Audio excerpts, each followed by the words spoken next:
Hello, folks. Welcome back to World War II TV. I hope you enjoyed your weekend, and we are starting a second week of Footsteps in the Pacific, which is part of a 2-week set of programs about the Pacific journey. This week is ground units, and that's a loose title. Next week is aviation. So we've got some great shows coming at you next week, including acknowledging the anniversary of the Hiroshima and Nagasaki bombs. Paul Ham is coming on. Dr. Kit Chapman is coming back on. So some great stuff coming your way. But this week, the theme is ground war. It's a very loose theme. We're going to be taking you to Guadalcanal, Peleliu, the Solomon Islands generally. And today we are in the Philippines, and we have a few viewers over there in the Philippines. And my guest today, Thomas McKenna, is an anthropologist. And I was just saying to him, I think he's my first ever official anthropologist on the show. We'll bring him in a minute. Just before I do that, if you are new to World War II TV, please don't forget to subscribe. Click the like button, click the subscribe, click the little bell so you get notifications. The information you need about the show is in the description below. In there, you will find links to my guests' books, their websites, my social media accounts, how to buy some snazzy World War II TV merchandise, things like that. And please, as always, comment during the show in the sidebar and leave us a nice comment or even a negative comment if you feel you must after the show, because it all helps with the algorithm of getting these shows out there. So without further ado, I'm going to bring my guest, Thomas McKenna, in, who is the author, I should point out, of this excellent book, Moro-Warrior, which he will be explaining more to us in greater detail. So it's morning for him, evening for me, but good morning, Tom. How are you today? Good morning, Paul. Very good. Thank you. Very happy to be here. So anthropology and history, like lots of things like geography and history and political stuff, there's a big overlap. But for those who are watching who are not quite certain what anthropology is, what is an anthropologist? Well, anthropologists study human cultural behavior, and that covers all kinds of things, as you might imagine. Kinship, politics, marriage, but we tend to focus, so we're particularly focused on human cultural diversity, the tremendous cultural diversity we find out there. And we usually spend our time studying small-scale traditional cultures or societies, because that's where most of the diversity is. And those small-scale societies these days tend to be minority groups in modern states. And so we spend a lot of time studying small groups, minority groups, who are sometimes having a hard time in modern states, and sometimes decide to rebel and themselves out in ways, or find their conditions so intolerable that they do separate. And that's how I got interested in the Moros, because the Moros fought an armed rebellion against the Marcos regime in the 1980s, and have been continuing that separatist movement ever since.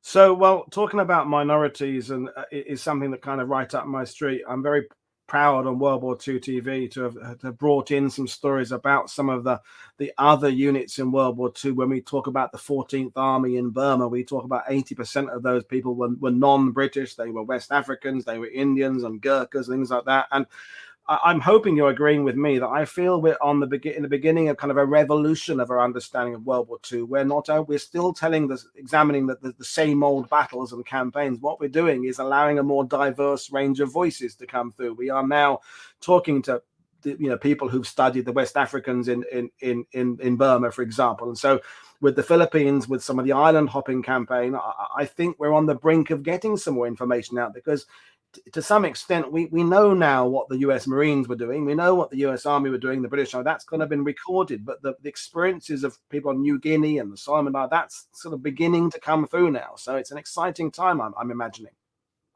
It is, and I'm very happy to play a small part in it. And I did a lot of reading, obviously, for this book, and some of the recent stuff out by Fergal Keane, for example, the Nagas in the northwest frontier in India, and Raghu Karnad, a wonderful book about his great uncles who were both in the British Indian Army during the war.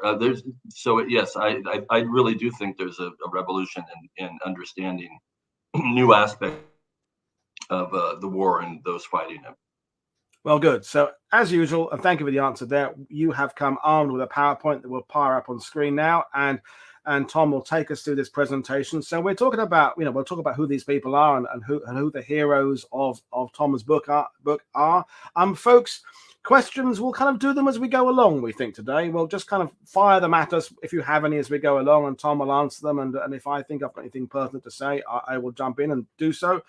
Basically, I'm going to hand over to Tom now to take us through this really quite extraordinary story, and I think those of you watching will be glued to this, because it's just an aspect that we haven't really talked about. And if you've seen World War II TV before, you may have seen James Scott on a couple of times. He talked about the Doolittle raid, and he was on talking about Rampage in the Philippines. And James Scott says very nice things about Tom's work. And if James is good, and I've had a look at it, then it is very good. So, folks, the links to purchasing Thomas's book, and I'll hold it up again there, and it's all in the description below, are in the details. So over to you, Tom, and then we will fire away with questions.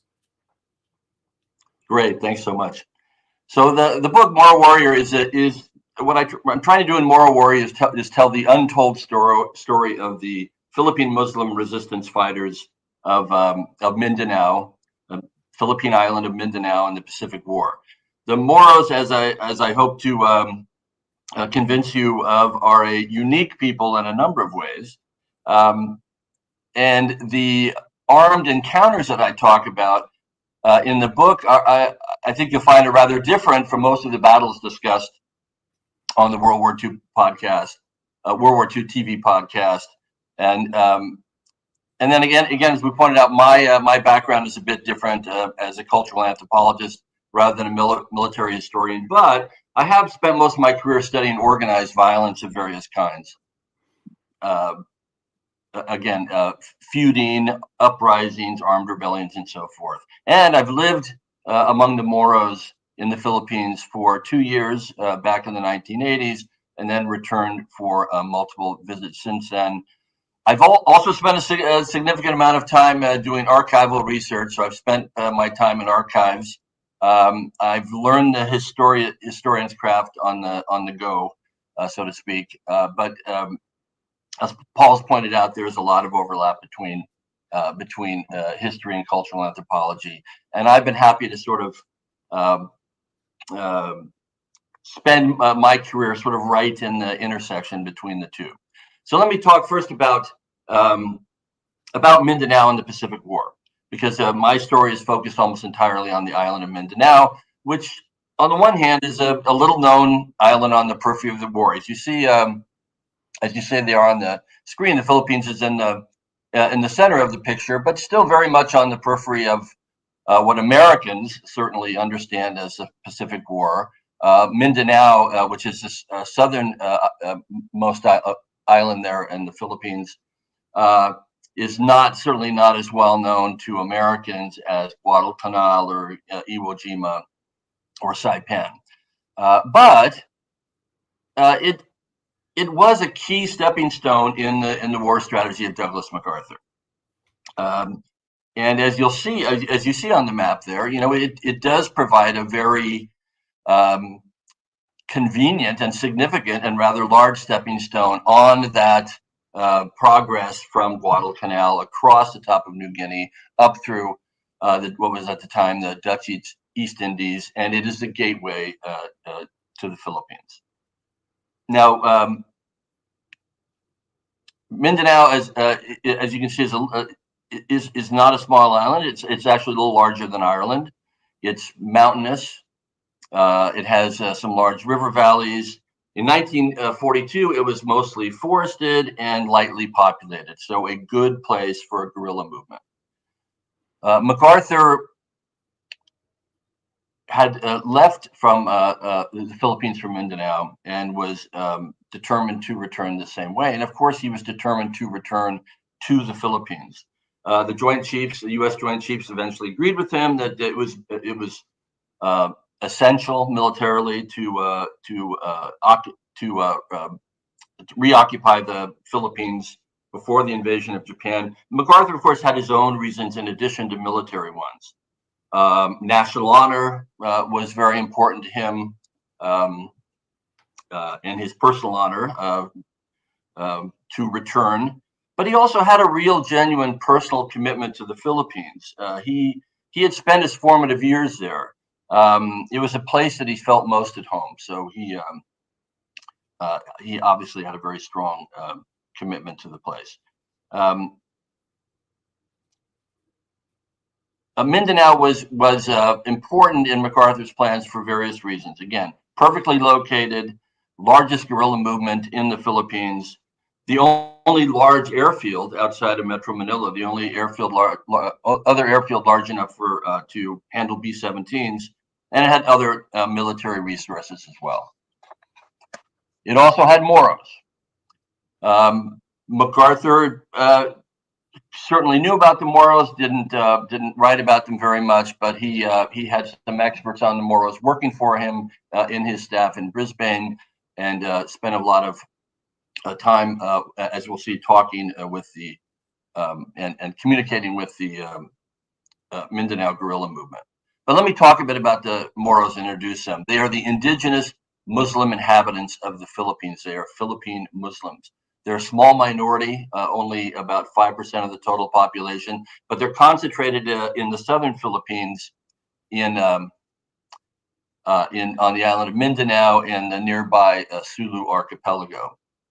Now, two things distinguish the Moros in the Philippines. First, they're the only Philippine population never conquered or colonized by the Spaniards, who colonized Spain for 350 years.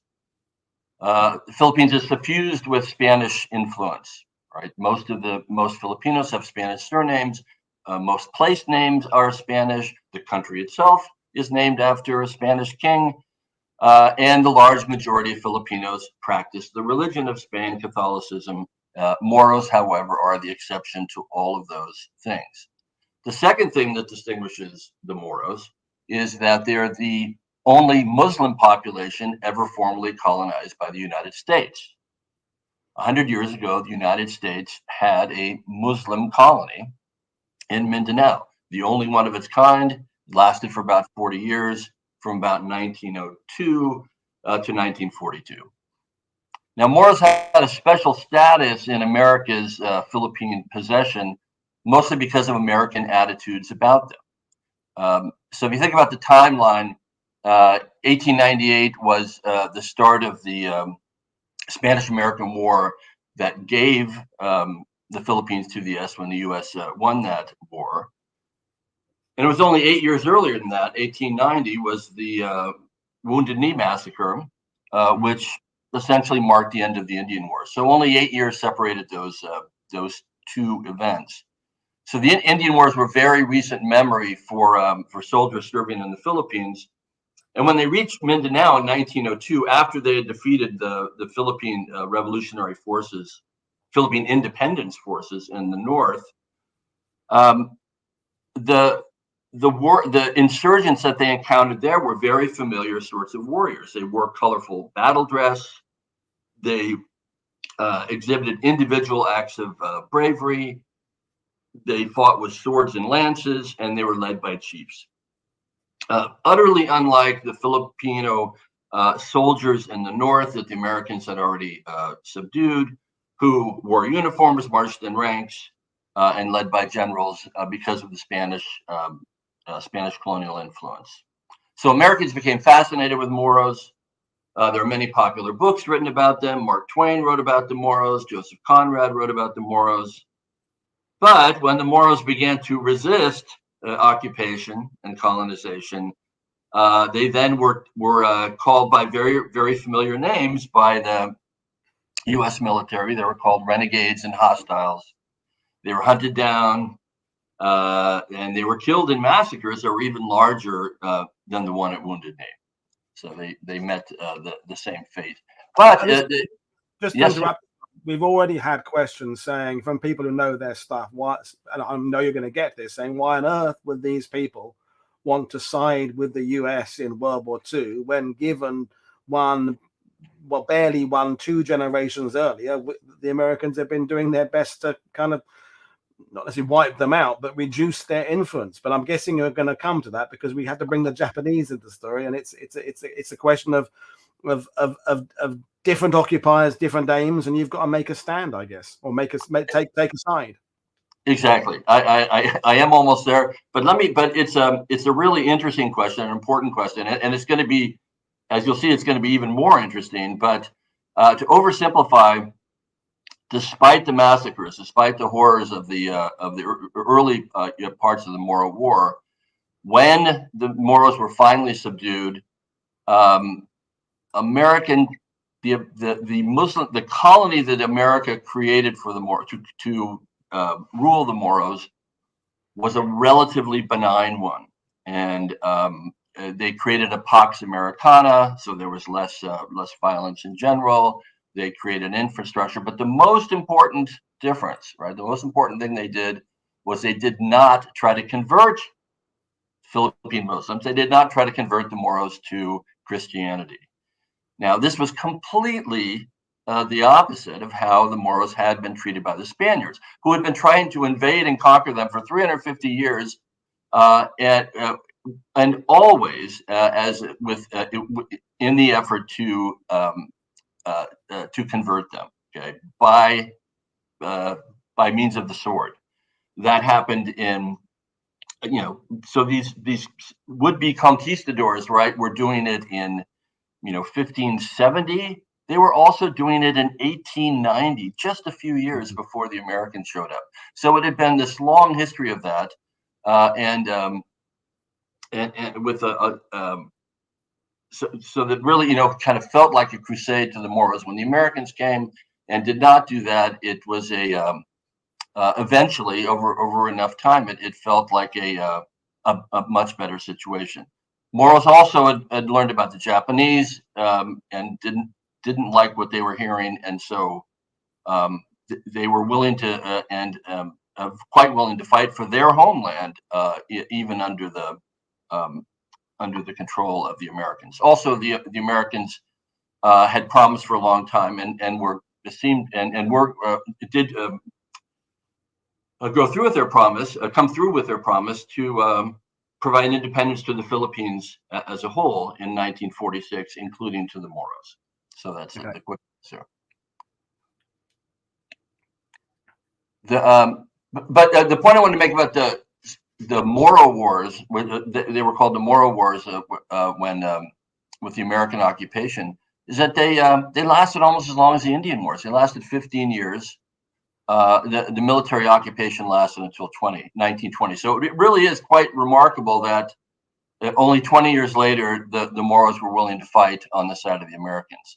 But there's Tom, of the British experience in South Africa with the Zulus, in that they feared those guys, but they also, because they had put up such a battle, there was that respect there that once, eventually the sort of Zulus were subdued, we didn't try and convert them immediately. It was like, hang on, those guys are really, really, they're independent minded. We respect their prowess on the battlefield. It seems that there was a big, not even a begrudging, but a genuine respect for the Americans against these warriors. And it's like, there are some peoples that are kind of show themselves to be more subduable, and these guys aren't. So we kind of give them a bit more credit around the round table, so to speak, in the discussion table. That's exactly right, and it's a very similar situation. It's what anthropologists and historians call it is this idea of there are certain races that are martial races that colonizers will treat differently. Think of Gurkhas and Sikhs in India, and Moros were like that as well as the Zulus. Yeah, those are good examples. Right. So let's bring it up to 1941, and here we have MacArthur's Overseas American Army, known as United States Army Forces Far East, or USAFE is the Philippine pronunciation of the acronym. Set to defend the Philippines, but even more unprepared for war than their mainland counterparts. Right, they were 120,000 strong on paper, but serious shortage of firearms and ammunition, other supplies. Training was almost non-existent. Only a very small percentage of the recruits actually trained with live ammunition. And on Mindanao in the south, the situation was even worse. There were far fewer rifles than soldiers, and the rifles were all World War I vintage Lee Enfields. The rifles would have to be rationed. So how are they going to ration them?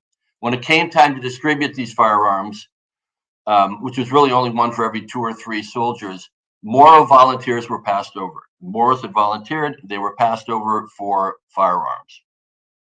2 American commanders then had the idea to form these Moro volunteers into so-called Bolo battalions.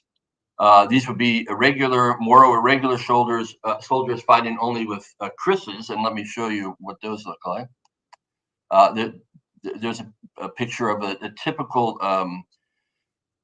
scene in Moro Mindanao with wide river, coconut palms, thatched houses, and boats.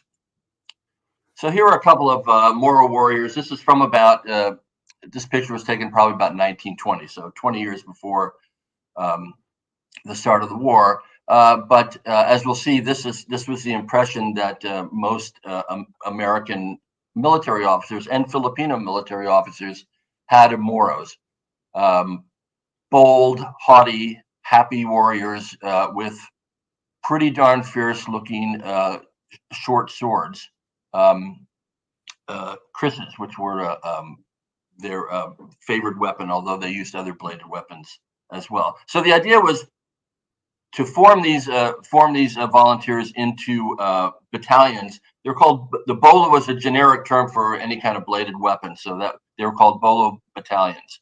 And then they were expected to fight Japanese machine guns and tanks without guns.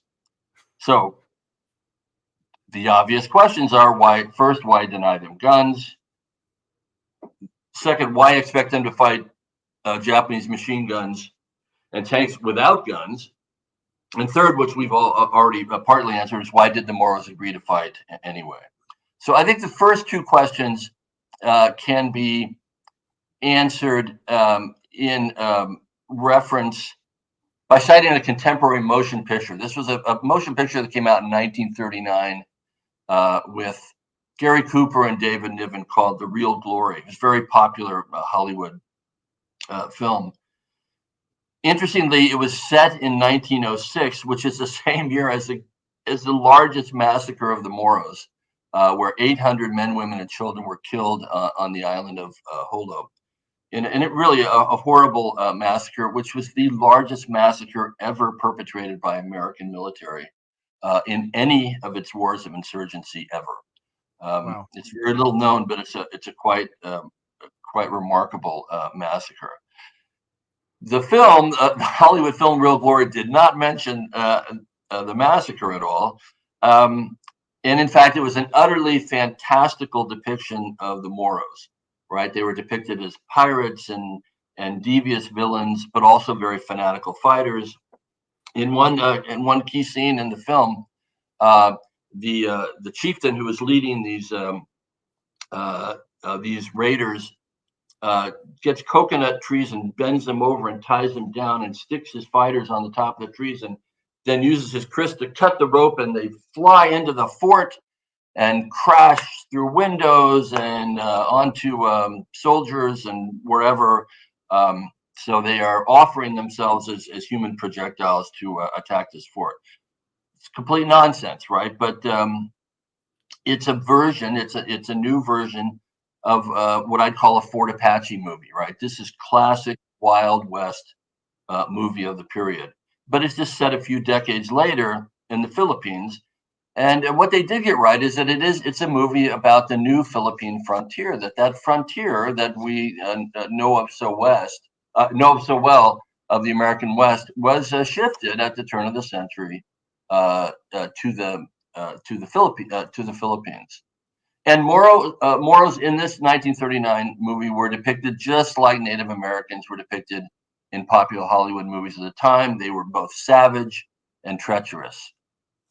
So in 1941, they were still considered too potentially treacherous to trust with guns. They also happened to be very good with guns, so that's not the reason they didn't get guns. They were thought to be untrustworthy with guns, in that they might turn them on their former enemies. But they were also thought to be savage enough, and think back to the picture of the two Moro men, that they were savage enough to go up against the Imperial Japanese Army without guns. Why did they fight? I mentioned partly. The reason they fought without guns is because, and this is according to Edward Cooter, who was one of the main figures in my book, who was an American colonial official in the Philippines, who was a rare advocate for the Moros. And he wrote that they fought without guns. They joined these battalions because they expected to get guns, that they fully hoped and expected that new guns would come and they would eventually be given guns when they showed how well they could fight. That never happened. So the Japanese first invaded Mindanao on December 20th, 1941. They attacked. Oh, so here's a picture of Moro warriors, also about 1920, with guns and krisses. And this is what the American and Filipino officers who denied them guns in 1940 were trying to avoid. So the Japanese invaded Mindanao, the island of Mindanao, on December 20th, 1941. They attacked the port town of Davao here on the coast. And the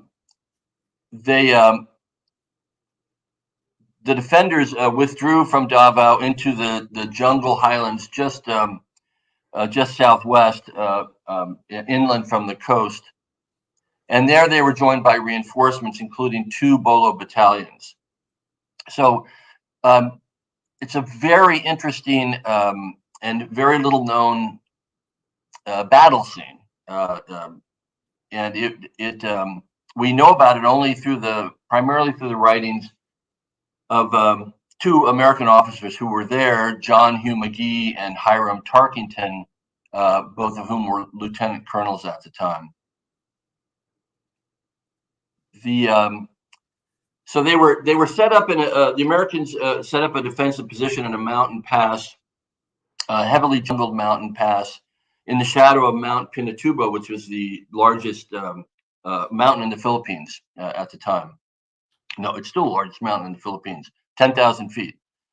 They were blocking the only road to the interior. As you can see on the map, the road cuts across the waist of the island to Cotabato, and there's another road that goes north to the Del Monte airfield. And the mission of the Japanese invasion force was, in fact, to cut the island in half, to control both the seaports of the island and also to control the Del Monte airfield.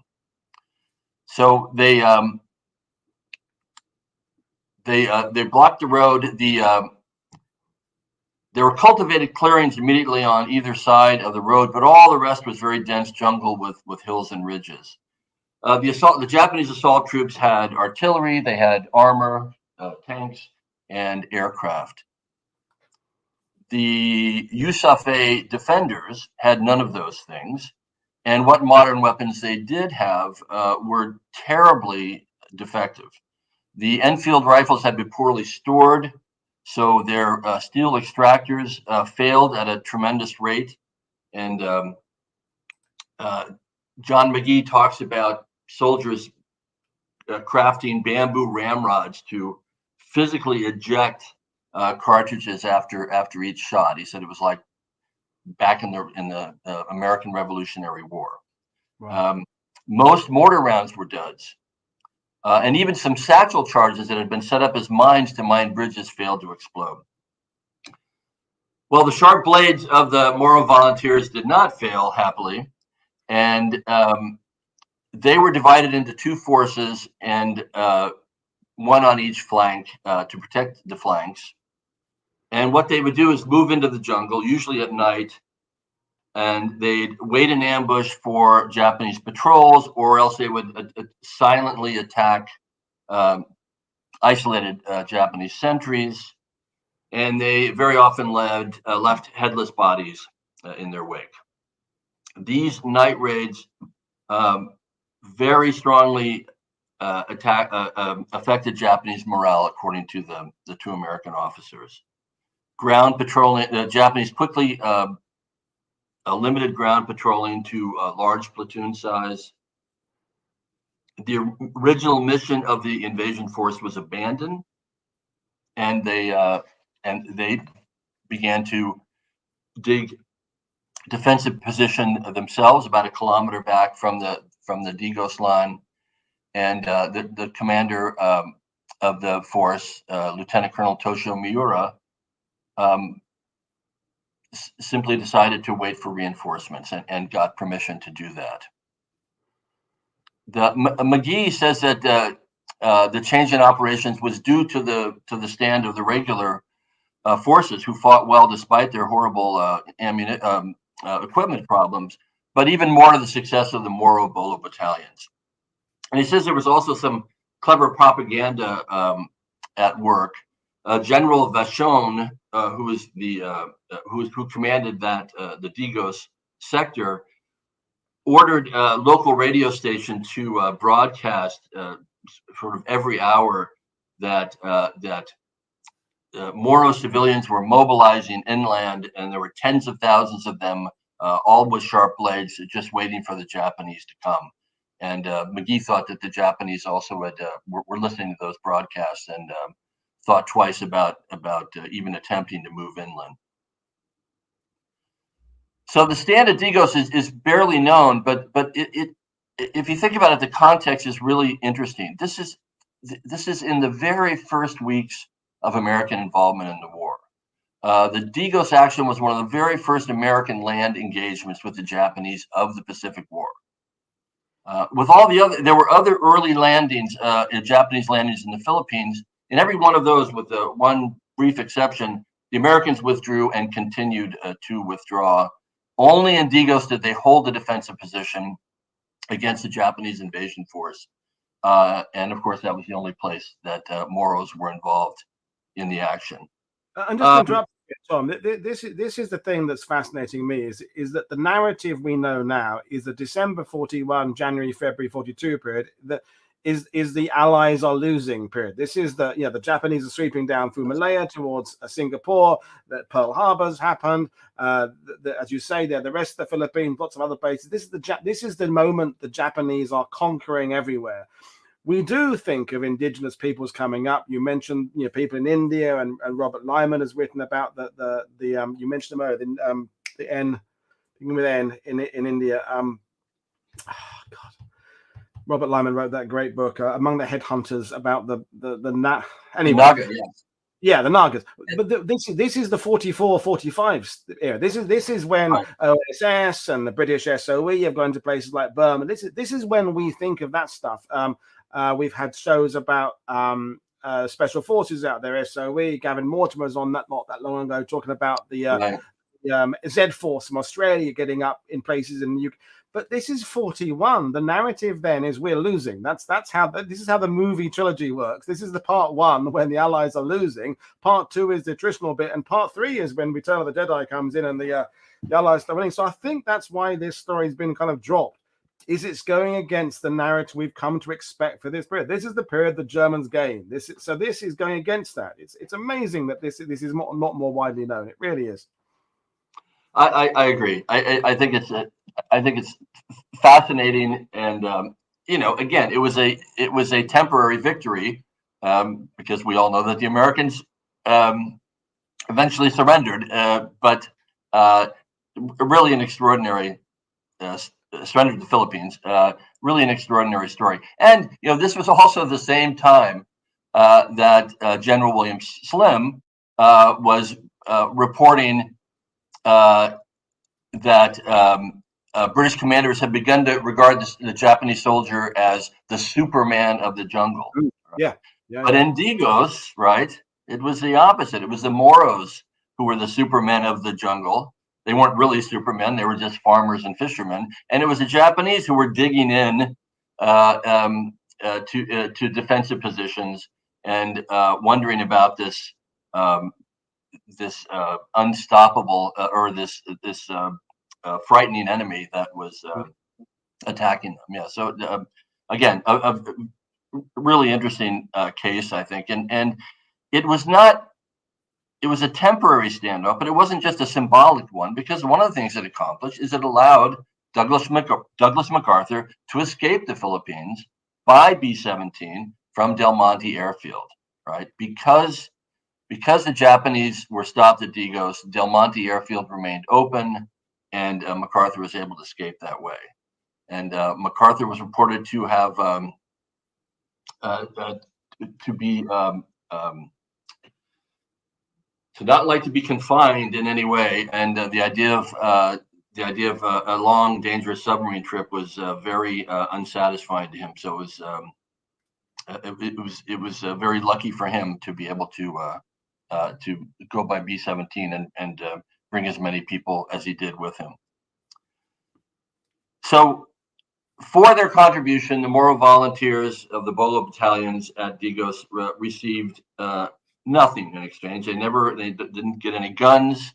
They got none of the promised pay, none of the pay they were promised, no quinine for the malaria that was decimating their ranks. But when the Americans did eventually surrender the Philippines in April, they walked home from Digos and kept fighting to protect their communities, and that's the next part of the story. Yeah, because obviously what's the questions that are coming in, Jay White has said, because you're talking about them going in the jungle and possibly beheading Japanese, I can just imagine the Japanese reprisals. So I'm guessing the next phase kind of has some mixed stories of positives and negatives there before we've got a long old war to get through before liberation comes in 45. So I'm really intrigued to hear this next part of the story. Sure. And I think again, surprisingly, less mixed than you might imagine. So the American surrender was on May 6, 1942. But of course, the American soldiers in Mindanao were still fighting. Had relatively few casualties. American commanders were shocked at the surrender orders, but obeyed them. One of the things I learned,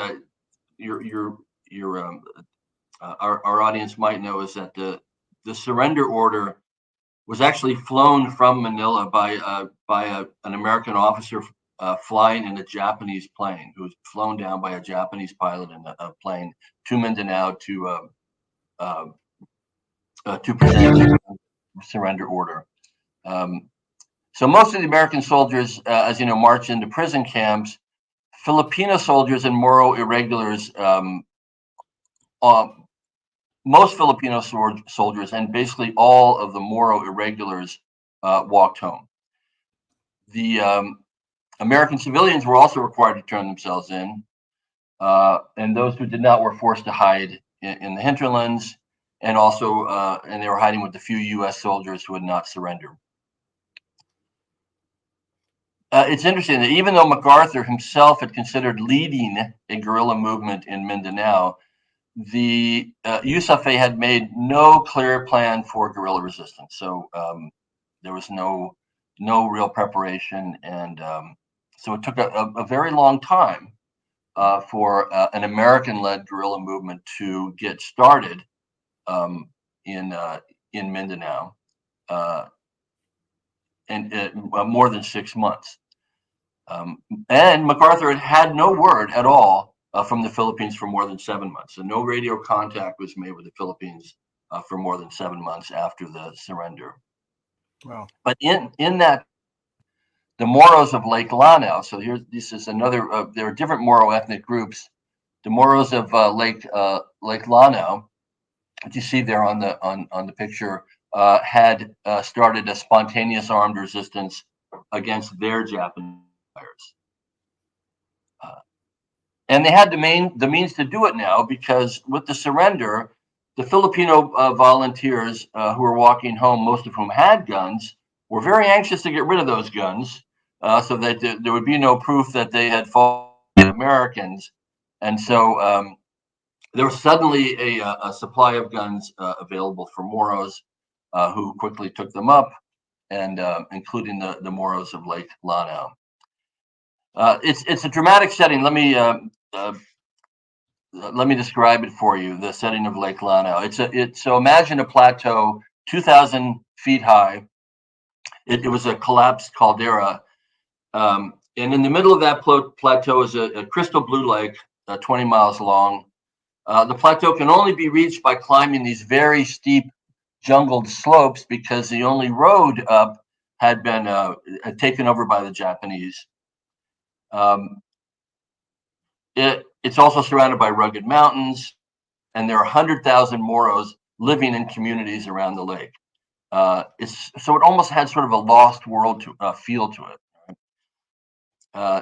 The Japanese occupiers set up 3 garrisons around the lake, and they immediately demanded that the Moros of Lake Lanao, they're called the Moro people of Lake Lanao are called the Maranaos, which means people of the lake. They demanded that the Maranaos surrender their guns and even most of their bladed weapon. They only allowed 1 bladed weapon for every 2 houses. So the Maranaos turned in a couple of obsolete guns and some rusted blades, and we're hoping that that would satisfy the Japanese. It did not. The Japanese began raiding homes and publicly executed those they found with guns immediately in town squares, village squares, and the Moros retaliated. There were some standout resistance leaders. One of them. But it was not a coordinated movement with a single leader. This is Amir Mindalano, Manalao Mindalano, who was a remarkable young man and an extraordinarily brave resistance leader, but only one of a number. He grew a beard at the start of the war and vowed that he would not cut it until the Japanese were defeated. He had a high school education at an American school, and he would write these wonderful taunting letters to Japanese commanders, just taunting them to come and fight, and that he would take care of them. And he almost always did. He won most of the encounters that he was involved in. Well, let me give you an example of one of those, particularly interesting and unusual encounter. It was, I think, the most dramatic single act of resistance in Lanao in that first year of 1942. It's called the Battle of Tamparon. Here's a picture of Tamparon today. Tamparon is a little bigger today than it was then.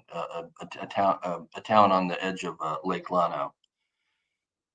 So one morning in September 1942, a Japanese infantry company, 90 soldiers, arrived at the town pier in motor launches. And they were looking for a resistance leader, not Mindalano, but another resistance leader who was not there. So the soldiers began firing mortar rounds at a structure that they believed, where they believed the leader was hiding. The townspeople and the farmers and fishermen from surrounding village ran to the scene when they heard the firing, and the Japanese responded with mortar and rifle fire. The large majority of the people who responded were armed only with blades. Now, this was also the first morning of Ramadan, the holy month of Ramadan, the holiest month in the Muslim calendar. It's a month that celebrates selflessness and mutual aid. People fast during the day in order to feel empathy for the poor, in order to feel hungry, like the poor are hungry, and they give alms to the poor to help them out. So there's a very strong spirit of religious selflessness and community solidarity. It's more than any other time of the year. The worst possible time to attack a Muslim community, a Moro community. Attacking this community on the first morning of Ramadan basically guaranteed that the community would defend itself at all costs, and it did. So despite their superior weaponry, the soldiers were quickly surrounded on 3 sides. On 2 of the sides, there were Moros firing rifles, but down the main road, very similar to this one that you're looking at, rushed the largest group of Moros all armed only with blades, right into the rifle and mortar fire of the Japanese. But the Japanese eventually ran short on ammunition. They retreated back toward the pier, but in the lakeside marsh, and there it is, the actual marsh where the battle took place, where the last part of the battle took place. In that lakeside marsh, they were cut down one by one. They had boots on, the boots stuck in the mud. The Moros were barefoot, could maneuver more easily. So they were. This was now a fight of bayonets against blades, and one by one, the soldiers were cut down until 85 of the 90 soldiers who had marched down the pier that morning lay dead in the mud. Wow. We had a question from Andreas about the date. Did the Japanese attack that knowing it was that date and thinking there'd be less resistance, or was it just complete coincidence? It was ignorance. They did. It was coincidence. They did not know.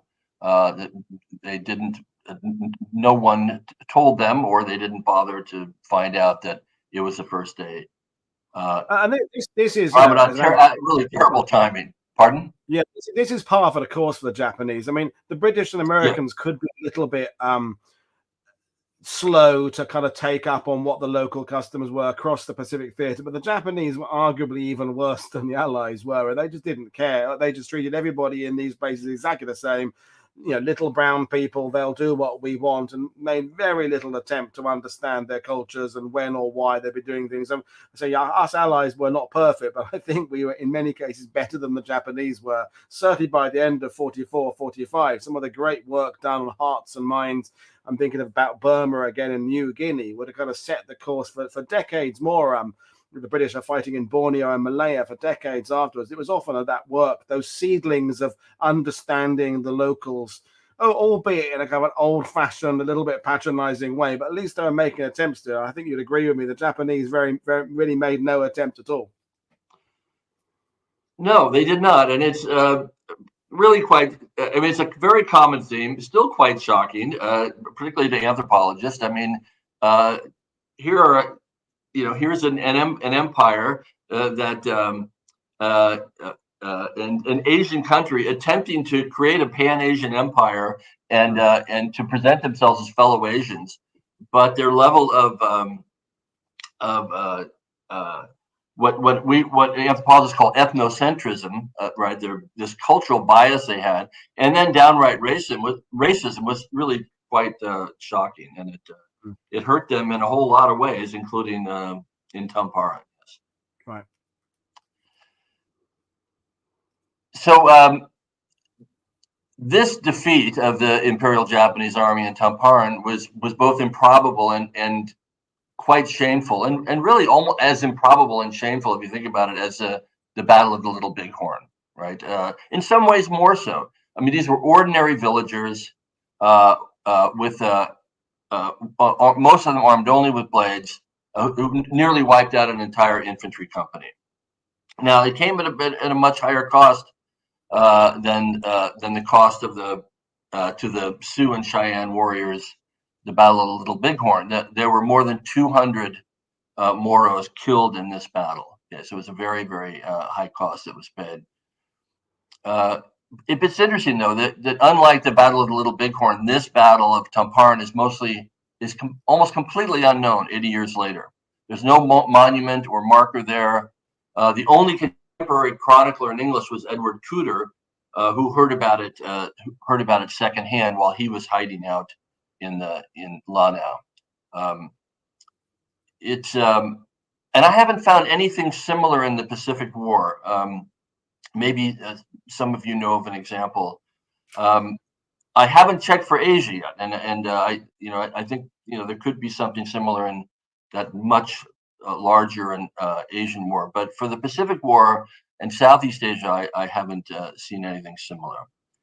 And what's interesting there is that the worst fears of the commander at Digos, right, Lieutenant Colonel Miura, that Moro civilians would rise up, in the interior and attack Japanese troops, happened. It came true in Tamparon. So the Japanese had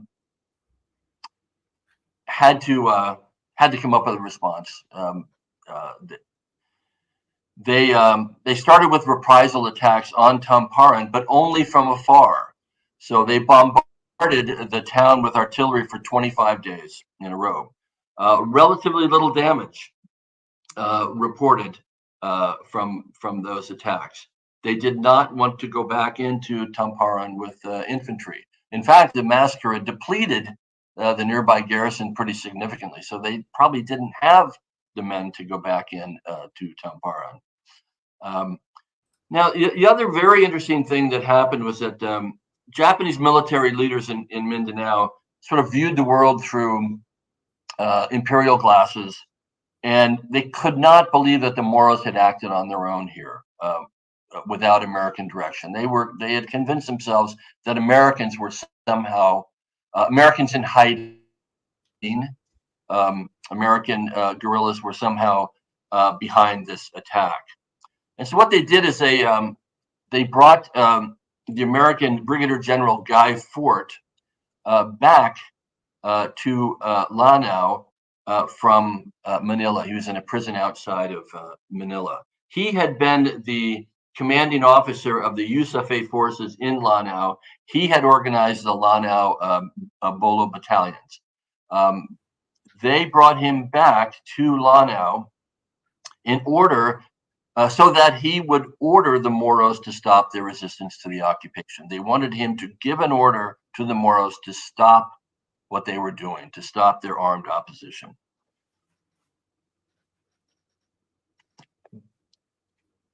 The man who they gave that task to was a Lieutenant Colonel Yoshinari Tanaka, who was the battalion commander of the Japanese garrison at Dansalan at the top of Lake Lanao. That is where the patrol had set out from, the ill-fated patrol. He had sent the patrol to Tamparan.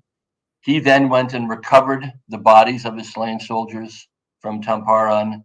He led a memorial service for them, and he is the one who wrote the letters to their families, to the families of the dead soldiers. And now he was charged with ensuring General Fort's cooperation.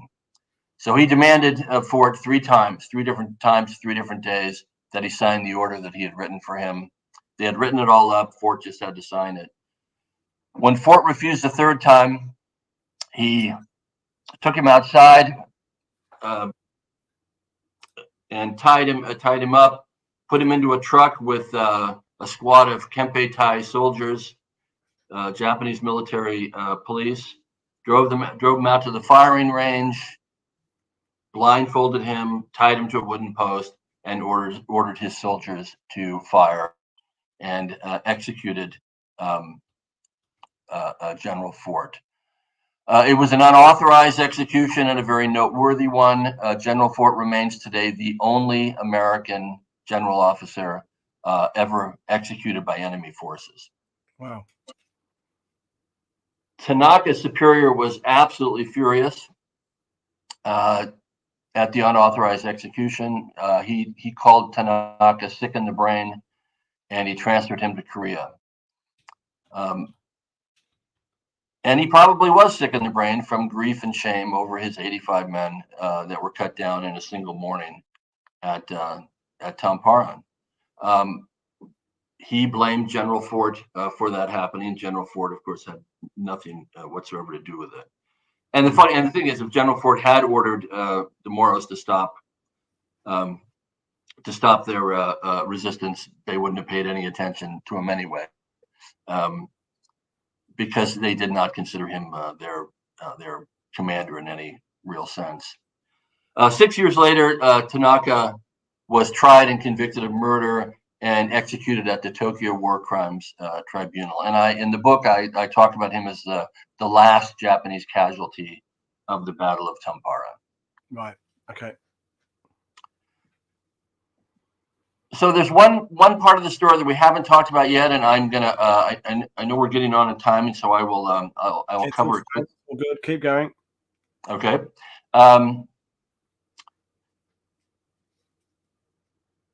Oh, well, let me finish up on Lanao, because here's really the most interesting part of that, the most interesting repercussion of the Battle of Tamparon.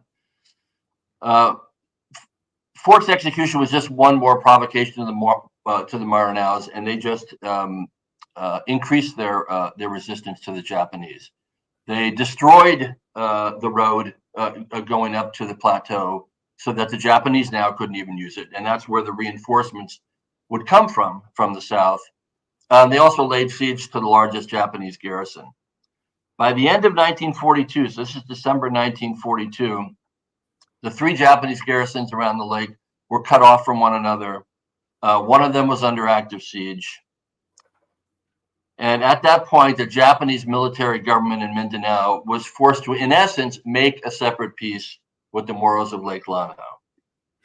So they stopped and so the order came from the military government to stop any more demands to turn in weapons. Japanese soldiers in the three garrisons were confined to quarters. There were standing orders not to do anything to antagonize the Moros, anything at all to antagonize the Moros. It was really a quite remarkable turnaround. The Maranao resistance had pacified the Japanese occupiers rather than the opposite, right? The Japanese occupiers had been pacified by the Maranaos. Again, this is very different from almost every other story told about the Japanese occupation in the Philippines, which in most cases was quite brutal. So Maranao communities around the lake were now safe from Japanese depredations. They had essentially won their war of resistance against the Japanese before the end of 1942. I mean, just hold the phone for a second. That's incredible. Again, this is against the narrative. This is 42. This is when the Allies. Well, okay, Midway has happened by now. The page has been turned, I suppose. We consider now in the grand scheme of things, but really, 42, even 43, it's still very much up in the air. The outcome of the war. The Japanese are still very much in control of huge swathes of Asia. They're carrying out barbarity on incredible levels across numerous places, and yet here a group of 100,000 people around a kind of a plateau lake have managed to kind of, as you say, pacify the Japanese. Where the point the Japanese don't piss these guys off anymore. I mean, this is really quite remarkable. I just don't know why this has not become widely known in the military history world. It's really, thank you very much for bringing it to us. It's my pleasure. And again, even more noteworthy, because what is known, what is talked about in Mindanao is the official Mindanao guerrilla movement that didn't start until December 1942. Okay, so when the Maranaos, when the Moros of Lake Lanao accomplished this separate peace, the American guerrilla movement hadn't even really gotten underway yet. They hadn't contacted MacArthur. The first submarine had not arrived yet. None of that had happened yet, and already there was this extraordinary accomplishment that would still be completely unknown, except for the writing of Edward Cooter, who tells us about it in his work. Unfortunately, though, it didn't. This was very quickly forgotten because he did his writing early on, and it was the accomplishments of the Moros were overshadowed by really the public relations of the American-led guerrilla movement. Now, let me talk about that very quickly to kind of finish the telling of the full telling of the untold story. So the story of the Mindanao guerrilla movement, the American-led Mindanao guerrilla movement, is actually a very well-known one. People started writing about it in 1945. There are articles, there are memoirs, there are military histories written about it. But it's also been a somewhat an incomplete and a somewhat distorted story because the contributions of the Moros had mostly been missing from it. Now, there are various reasons for that, and you can go back to think about that movie, The Real Glory, and attitudes about the Moros. But it also didn't help that the man who formerly led the Mindanao guerrilla movement, a man by the name of Lieutenant Colonel Wendell Fertig, there on the right in the pith helmet, was in his writing both sort of consistently self-aggrandizing and also highly dismissive of the Moros. So he sort of skewed things pretty significantly. And he wrote a lot. He wrote a diary and 2 autobiographical books, one of them unpublished, but available. In his writing, he portrays himself as a savior of Mindanao, and he portrays the Moros as either very bit players at best or villains at worst. Now, the basic story of the American-led movement, which has been recounted again in a great number of American accounts, is this, and it's basically accurate. Fertig escaped from Corregidor in the last plane out of Corregidor in April 1942. He was on his way to Australia to join MacArthur, actually as an aide to General Casey, who was MacArthur's chief engineer. But he was stranded in Mindanao when the plane he was on had an accident on takeoff, and so there he was left in Mindanao. The Japanese had already started their second invasion, and there were no more planes coming to Del Monte Airfield to take anybody out. He was off inspecting road demolition sites when the surrender order came in May 1942. He decided it didn't apply to him. He went into hiding in the hills for months. Gradually, a core of Americans formed around him, including Charles Hedges, also a lieutenant colonel on the left there. In October 1942, he took over the town of Misamis, which was an out-of-the-way provincial town that hadn't been fully garrisoned by the Japanese, and he declared it the capital of the Free Philippines. In December, 1942, was able to contact MacArthur by radio, and MacArthur designated him the guerrilla chief of Mindanao. And then by February of 43, the first U.S. submarines had started delivering supplies. He eventually expanded his guerrilla movement to take over all of Mindanao, to cover all of Mindanao, and his guerrilla forces prepared the way for the American invasion of Mindanao in April of 1945. So that's the story in a nutshell, and it's generally accurate, but it leaves out the key role played by Moro fighters in almost every part of the story, and that was the part that Fertig left out, apparently purposely left out of his recounting of this story of the Mindanao guerrilla movement. Let's start with the capital of the Free Philippines, Misamis, the town of Misamis. That town was first seized by an independent guerrilla named William Tate on initiative in September of 1942. Tate was the son of a Moro mother and a Black American father who had been a veterinarian with the 10th Cavalry, the famous Buffalo Soldiers in the Philippines.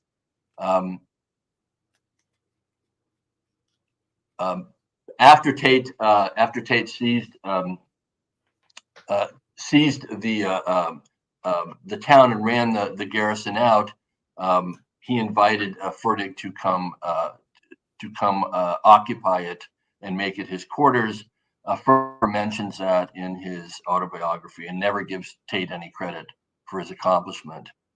Now let's think back to we were just talking about it, Lanao and the Moros of Lake Lanao able to make a separate peace with the Japanese by the December of 1942, essentially pacifying their occupiers.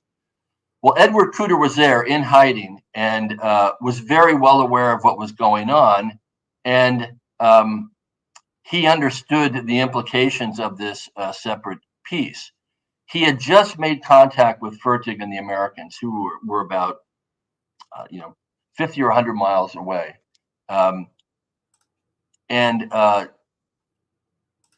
he immediately knew what Fertig needed. So he put all his effort in the month of January 1943 into recruiting as many Moros from Lake Lanao as possible to join Fertig's guerrilla force. And those fighters joined now that their communities were safe. They became an elite fighting force commanded by Charles Hedges, formerly commanded by Charles Hedges, known as the Maranao Militia Force. Here they are. Here's a rare picture of them. And you might be able to make out that those fighters in the front row are all holding Browning rifles that have just come off a submarine. So they're celebrating the fact that they've gotten some powerful new weapons to fight the Japanese. This was the elite, the most elite force in the American-led Mindanao guerrilla movement.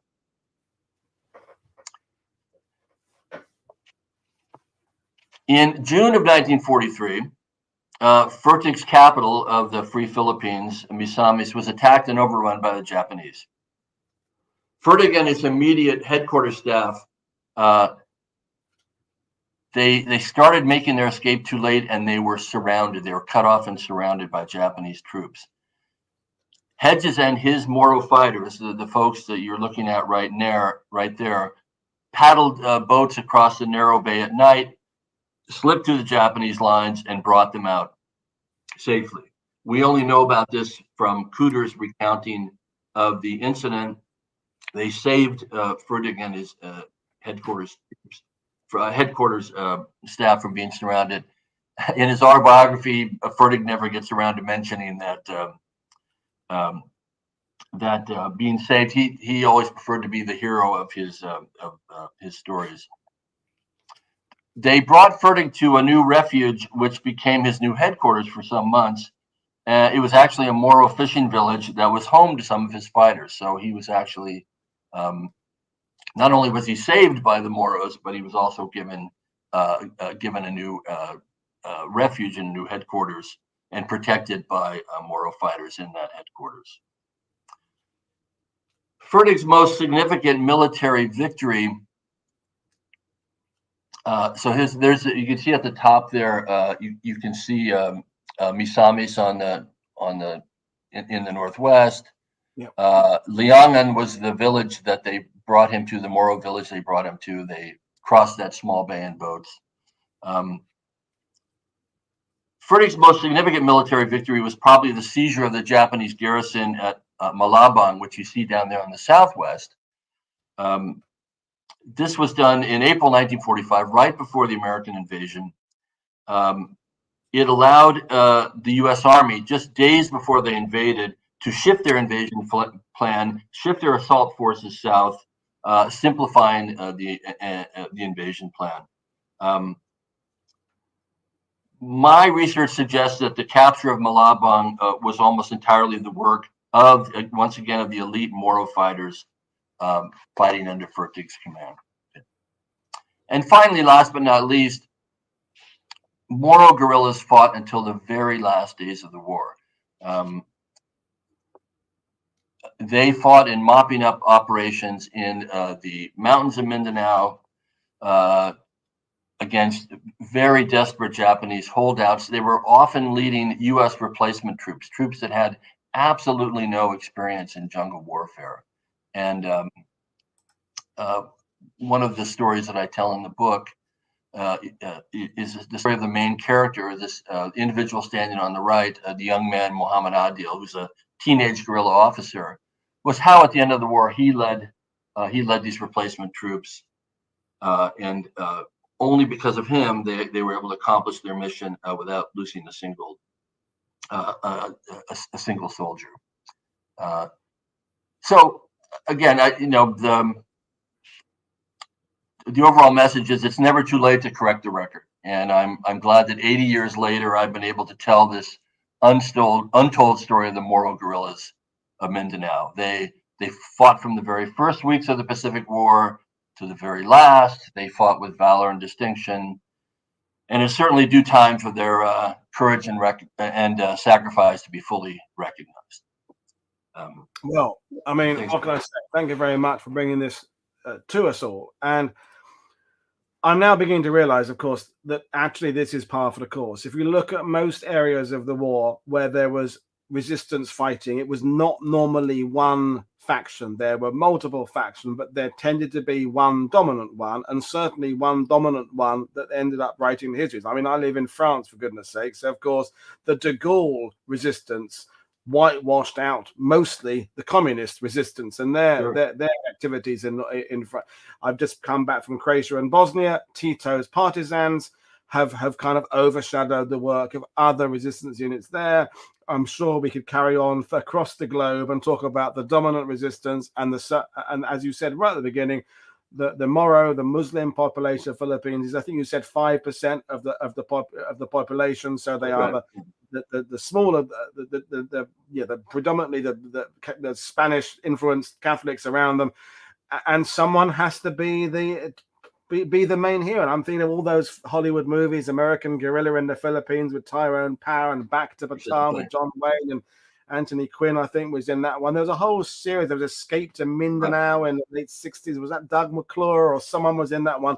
It was always the Catholic Spanish ancestry, because as we know, the Philippines had its own thriving war movie industry in the 60s. There's a lot of films like the Yugoslavians were making their films. They were making their films. And of course, they made them about the dominant force. So I can understand, partly because of deliberate whitewashing and partly because of the concentration elsewhere, the Moro story has just ended up sitting in the shadow of a much larger, but as you made it clear, less significant movement than the Moros. I mean, you've sold me on the fact that, as you say, that from 41 right through to 45, they were absolutely incredible. So and I'm glad you held back in many ways the story of that young Moro warrior, because that is, as you said, they're kind of the central part of your book, and it gives people a reason to go on and get that book and get the rest of this story, because you've only given us a little bit there. So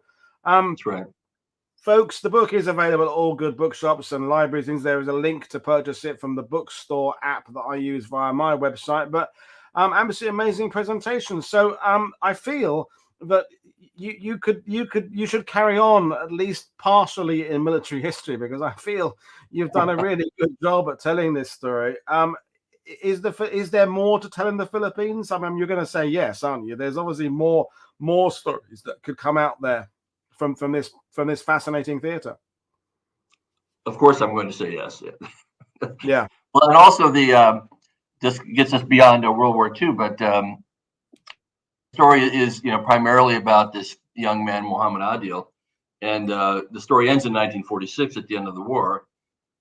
He went on to live a very exciting life as a military man, fighting outlaws and pirates for much of his career. And then when Marcos came into power, joined the Moro separatist movement and fought against Marcos and his old comrades in the army, and eventually became a general in the rebel forces. So there's an extraordinary story there to tell that I hope to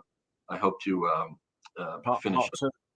So the last question, and then I will bring things is kind of where are the Moro themselves now in sharing their own histories? Because as an anthropologist, some societies around the world are very, very keen on sharing their military exploits, their bravery, their warrior cultures. Others kind of, once it's over, they go back to whatever it may pot creation or whatever it is. Where are the Moro today? If you're a 20-year-old Moro in the Philippines, in Mindanao now, is there an awareness of this part of their history? Is it because it, as you said, it carries on to rebellious kind of exploits in more recent years?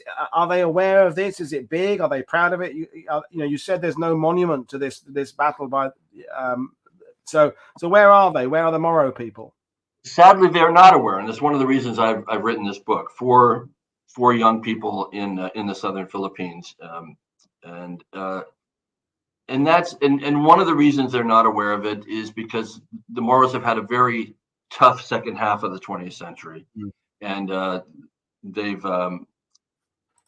it's quite a long story and in some ways a very sad story, but they are also extraordinarily resilient, and they're what they finally had some real successes, and they've been able to create after long negotiations with the Philippine government an autonomous government of their own. Right, they're still within the Philippine government, but it's an autonomous region, a genuinely autonomous region of their own that's really just coming online right now. So the timing of this book is also, I hope, good in that it will provide some historical background, some really positive historical background for Moros to kind of get a really good sense of their history in the 20th century. Yes.